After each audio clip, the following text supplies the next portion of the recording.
Le bendiga, Dios le guarde. Un abrazo y un beso y un saludo a la distancia. El Dios de Abraham y el Dios de pacto sea bendiciendo tu vida, la vida y de los tuyos, tu casa, tu familia. Que el Eterno te ayude a ser un mejor cristiano, un mejor ser humano. Un abrazo y un beso a la distancia. Estamos aquí en el canal de nuestro amado Wester Paul. Bendito sea el nombre de Cristo. Mi alma adora al Señor. Bendito sea Dios. Desde aquí, República Dominicana, para las naciones, Pastora Kenia Fernández, desde el canal de Wester Paul. Vamos a estar considerando la porción de la palabra en el Evangelio de Mateo, capítulo 27, versículo 50. Y por ser palabra de Dios será leída en el nombre del Padre, del Hijo y del Espíritu Santo.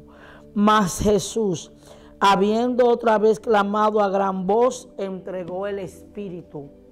Mas Jesús, habiendo aclamado a gran voz, entregó el Espíritu. La palabra que consideramos en esta mañana es bajo el tema muerte que produce vida. Bendito sea el nombre de Cristo. Y estamos haciendo alusión, amado, alusión a lo que es la muerte de nuestro Señor Jesucristo. Dice la palabra que de tal manera amó Dios al mundo, que ha dado a su Hijo unigénito para que todo aquel que en él crea no se pierda. Bendito sea el Señor, mas tenga vida eterna.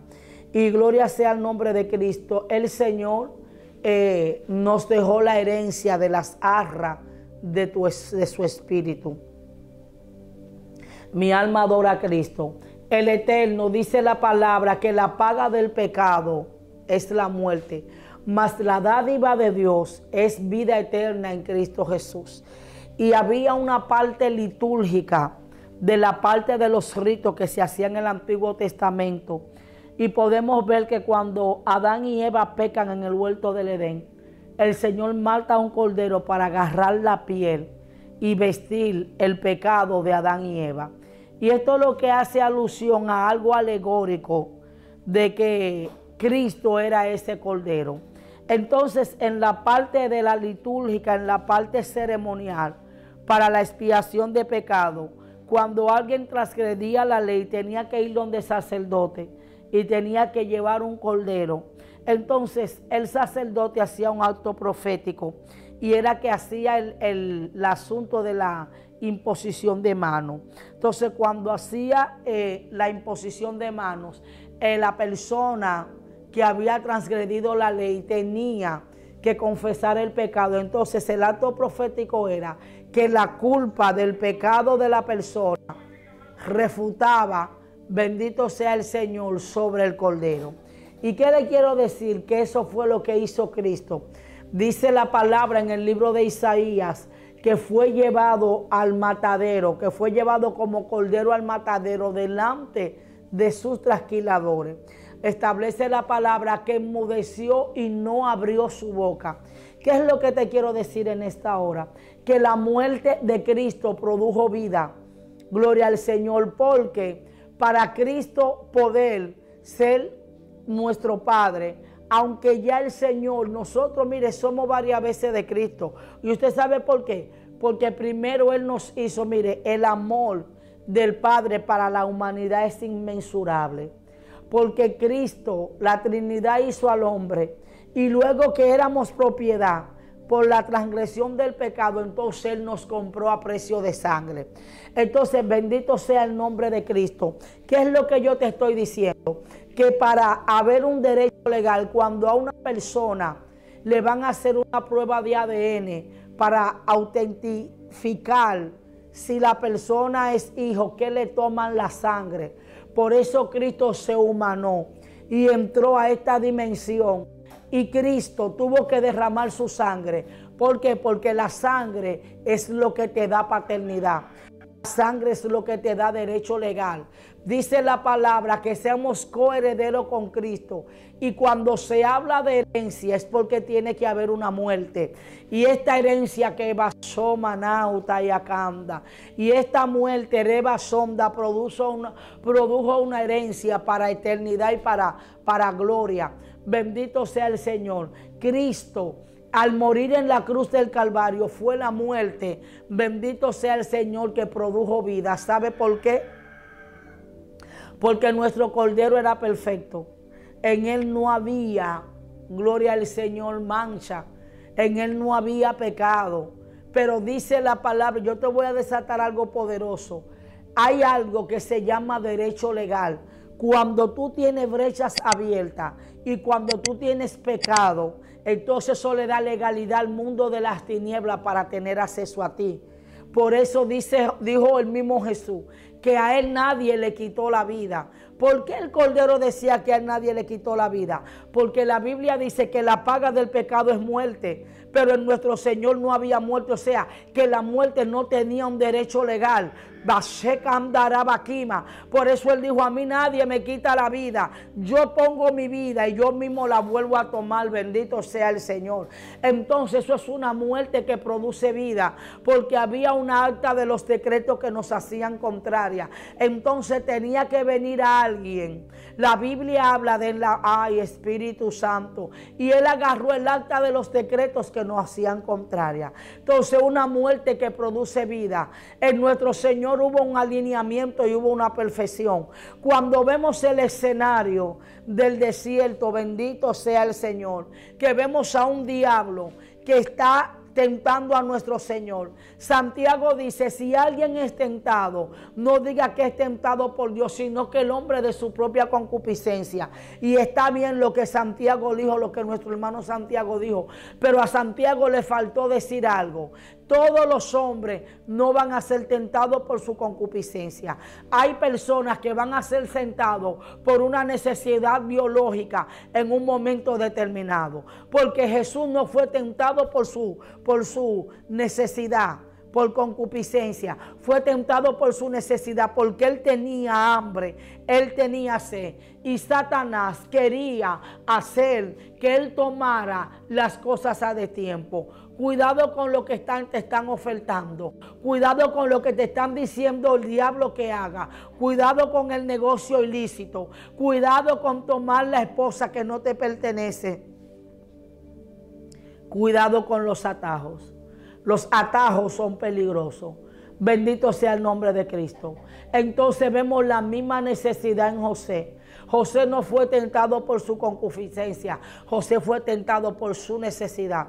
Porque José era un joven hermoso y tenía una virilidad y una naturaleza humana. Pero él huyó. Porque no fue que José le abrió puerta. Muerte que produce vida. Yo te estoy preguntando a ti, ¿qué tiene que morir en tu vida? Vemos casos en la Biblia de personas que tuvieron que pasar un duelo. Y la Biblia me trae a colación la muerte del hijo de la viuda de Naín. Dice la palabra que la muerte se chocó con la vida. Lo estoy diciendo yo, porque Jesús fue llevado a la ciudad de Naín cuando entró, vio el féretro, y cuando entró vio la situación de que esa viuda estaba llorando, porque hay lágrimas que son de cocodrilo, pero hay lágrimas que van a mover a Dios. Y hay personas que fueron, gloria al Señor, marcados, no porque ellos pidieron el milagro, sino porque ellos, el milagro, a Dios le plació dárselo. Porque la viuda de Naín no sabía la capacidad que tenía el dador de la vida. Y dice que el Señor fue movido a misericordia y tocó el féretro. Esa muerte de ese hijo era necesaria, porque esa muerte produjo de que esa viuda conociera al Mesías, conociera a Jesús HaMashiach. Mi alma se va con Danama Kutarabakanda, que mi alma adora al Señor. Oh, es necesario, iglesia. La Biblia dice, hablando Isaías en el capítulo 6, en el año en que murió el rey Usías, vi yo al Señor sentado en un trono alto y sublime. ¿Qué es lo que te está diciendo el Señor? Que hay gente que tienen, que personas van a morir en su vida, y quizás no va a ser una muerte física, quizás será una muerte espiritual, de que Dios te quite a alguien de tu lado, porque hay gente que está muy vivo alrededor tuyo, y hay personas que tienen, oh, mi alma adora a Dios. Hay muerte que producen vida. ¿Tú sabes por qué hay muerte que producen vida? Porque esta mujer pudo conocer, porque la Biblia dice que el profeta profeta Isaías, mientras estaba, dicen los eruditos, que Isaías era un funcionario del gobierno del rey Usías, un hombre de eminencia, pero parece que Isaías tenía problemas en la boca. Ay, dice Isaías, en el año en que murió el rey Usías, vi yo al Señor sentado en un trono alto y sublime. ¿Quién es ese Usías que está impidiendo que tú resucites? ¿Quién es ese Usías que está deteniendo tu asignación profética en la tierra? Hay muerte que produce vida. Cuando el rey David entró en el pecado con Betsabé, mi alma adora a Dios. Si el niño no muere, no puede nacer un Salomón. Si ese niño no muere, entonces el pecado, mis amas, senda de David, no hubiese tenido misericordia. Hay cosas que tienen que morir en tu vida. Oh, mi alma adora sea el nombre de Cristo. Bendita sea la presencia del Señor. Anda, que terebe quema la basonda. Oh, muerte que produce vida, mi alma adora al Señor. Tuvo un Saúl que morir, aunque no era la intención del Señor. Pero Saúl, por su desobediencia, arrastró consecuencias funestas para su vida.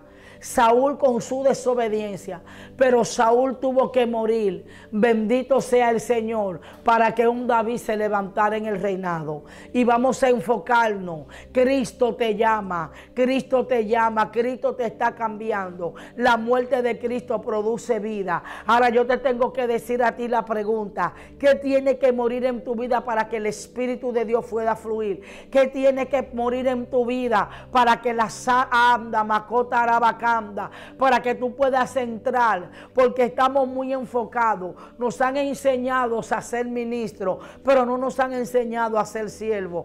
¿Cuál es la diferencia entre un ministro y un siervo? El ministro cuida su ministerio. El ministro presenta una imagen delante de la pantalla. El ministro te habla elocuentemente. El que es ministro sabe los epítetos y te busca las palabras rebuscadas. El que es ministro domina la Torá, la Minás, el Talmud, domina el hebreo, el griego y el arameo. Pero el ministro no le importa pecar, porque el que es ministro, yo siento revelación, anda masoca tarabacanda, sabe lo que era Saúl. Saúl era un ministro, porque Saúl no quería perder su postura delante del rey, delante del pueblo. Por eso cuando él peca, en vez de él tener una humillación y un corazón quebrantado delante de Samuel, entonces él le dijo a Samuel: honrame delante de los hombres, porque el que es ministro lo que busca la honra, pero el que es siervo sabe que solamente es un niño demandado.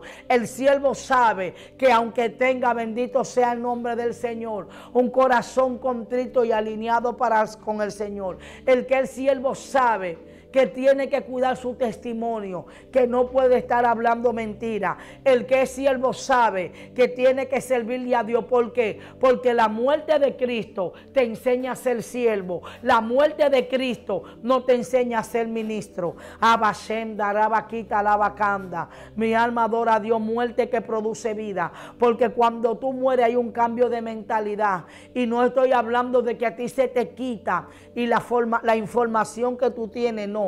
Lo que te estoy diciendo es que a ti se te renueva la mente, porque ya tú no piensas, bendito sea el Señor, como tú pensabas, porque la muerte de Cristo produjo vida en tu mentalidad para tener una metanoia, un cambio de mentalidad. Oh, bendito sea el nombre de Cristo. Muerte que produce vida. Si Cristo se chocó contigo, óyeme bien, era necesario que Lázaro, bendito sea el Señor, que Lázaro muriera, porque la muerte de Lázaro iba a producir vida espiritual. La gente iba a entender la asignación de Cristo. Y mire, amado, yo soy loca con mi cordero. A mí me impacta la humildad de mi maestro. En un momento determinado, mi maestro le dijo a los discípulos: cosas mayores que yo hice, vosotros hacéis. No fue que el cordero habló mentira, era una manera de Cristo infundirle amor con confianza y fe al pueblo. ¿Sabe por qué? Porque nadie ha hecho lo que el Cordero hizo. Nadie ha ido a la cruz del Calvario.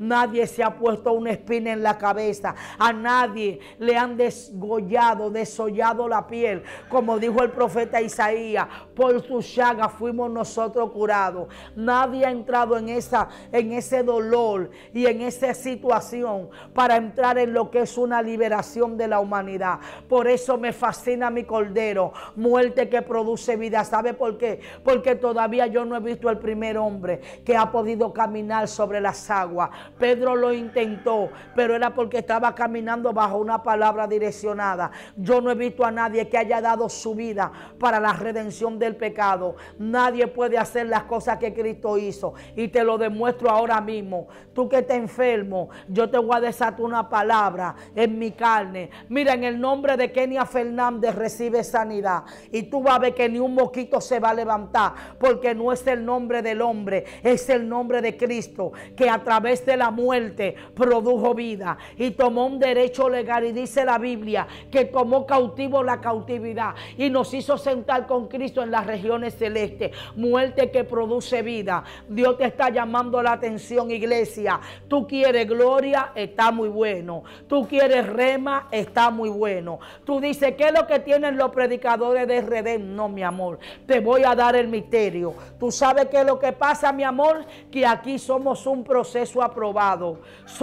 Somos una vasija quebrantada. Yo no te voy a decir todo, pero lo que pasa es que tú ves a los dominicanos prendidos en su 80%, pero lo que tú no sabes es la historia detrás. Tú conoces la gloria, pero no conoces el diseño. Y cuando tú tienes tu asignación en la tierra, tú te das cuenta que tienes que morir. Pastora, yo quiero fluir. Pastora, yo quiero tener ese conocimiento. Pastora, yo quiero que el Espíritu Santo me hable como le habla a ustedes. Déjame decirte algo. No es que Dios ama a los dominicanos más que a ti. Yo no soy mejor que tú. Lo que pasa es que tú tienes que entrar en ese proceso de quebrantamiento. Tú estás demasiado viva. Tú estás demasiado vivo. Y tú tienes que morir. Te dijo. ¿Qué dijo el apóstol Pablo? Juntamente estoy crucificado con Cristo.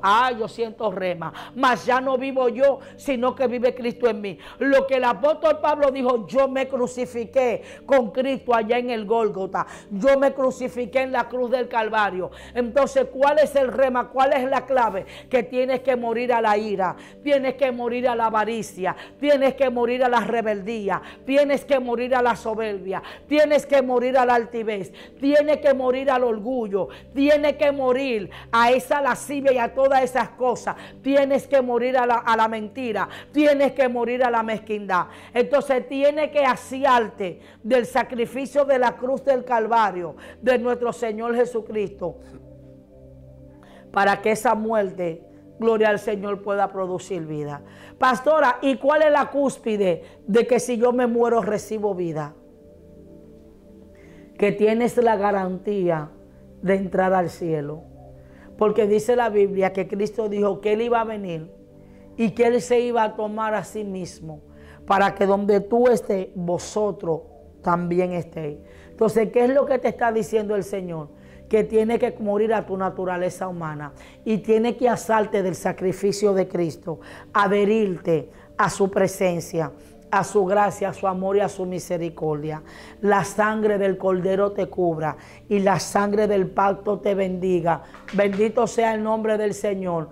Bendito sea Cristo. Yo voy a hacer una oración por ti, una oración finalizada. ¿Para qué? Para que tú le digas al Señor a que te ayude a morir. Tú te tienes que morir. El Señor te está diciendo en esta hora, muérete, porque tú estás muy humano. No te gusta ayunar, no te gusta orar, no te gusta hacer silicio y no te gusta leer la Biblia. ¿Por qué? Porque tú estás muy vivo y porque tú estás muy viva. Y aquí hay un alineamiento espiritual, porque el espíritu necesita alimento y el cuerpo espiritual necesita cuidado. Padre bueno, Padre santo, mira a tu pueblo, mira a tus hijos y tus hijas a la distancia. Extiende tu mano de misericordia en esta hora. Mira esas partes vulnerables, esas situaciones que tu pueblo tiene. Bendito sea el nombre de Cristo. Obra sanidad del alma, Dios mío. Mira el que está débil, fortalece su rodilla. Mira el que tiene situaciones para ayunar, para orar. Mira esa mujer que se hinca a orar, ese hombre que se hinca a orar y se duerme, que de repente está orando concentrado y le vienen dardos y le vienen pensamientos que no son adecuados para ti, demonios de distracción. Llévate la pereza, llévate la apatía. Padre, quebrante ese espíritu de ira, de chisme, de orgullo, de arrogancia, de vanagloria, de altivez y de soberbia. Padre, ayuda a que se mueran y que también yo me muera, y aceptar que tu muerte fue una muerte que produjo vida. Shalom, shalom. Un abrazo a la distancia. Comente, comparta y agréguese al canal de nuestro hermano Wester Paul.